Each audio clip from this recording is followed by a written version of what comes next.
எதிரொலி தின்றம கின்பம் பெருக்கி குதூகலம் தந்து குளிர்ந்தேலோரெம்பாவாய். சுவாமி என்ன சொன்னார்? அன்பாக பேசு, இனிமையாக பேசு, பிறருக்கு துன்பம் தராத வகையில் பேசு, ஒருவர் இல்லாத பொழுது அவரை பற்றி குறை சொல்லி பேசாதே என்றெல்லாம் சொல்லியிருக்கிறாரே.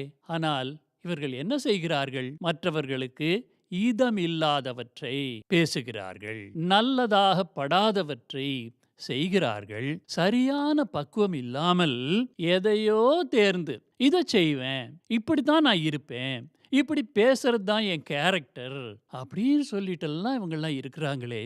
இதை என்ன சொல்றாங்க? ஏதாவது தட்டி கேட்டா, இனிமே இதையெல்லாம் மாற்ற முடியாதுப்பா அப்படிங்கிறாங்க. அப்படி இல்லைன்னா என்ன சொல்றாங்க?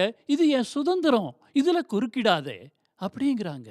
இப்படிப்பட்ட விதமுறு வேடம் விலக்கிட வேண்டி விதவிதமா ஆளுக்கு ஒரு வேஷம் போடுறாங்களேப்பா. இதையெல்லாம் விலக்குவதற்காக சுவாமி என்ன செய்தார்? இதை மாற்றணும். எந்த இடத்திலே இருந்து மாற்றணும்? அப்பா அம்மா சொன்னா கேட்கல, பெரியவங்க சொன்னா கேட்கல. அப்ப எங்க இருந்து இதை மாற்றத் தொடங்க வேண்டும்னா, சுவாமி சரியாக பிடித்தார்.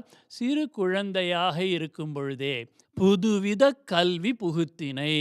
இந்த கல்வி வெறும் உலகியல் விஷயங்களை மட்டும் சொல்லாமல், கணிதத்தை மட்டும் சொல்லாமல், இப்படி தகவலை மூளைக்குள் அடைத்து வைக்கிற அந்த வேலையை மட்டும் செய்யாமல், தகவலோடு சேர்த்து மனிதருக்கான உயர் பண்புகளையும் சொல்லிக் கொடுப்பதை சுவாமி தொடக்க நிலையிலிருந்து ஆராய்ச்சி நிலை மாணவர்கள் வரைக்கும் பயில்வதற்கான உயர்நிலை கல்விக்கூடங்கள் எல்லாவற்றையும் சுவாமி ஏற்படுத்தினார்.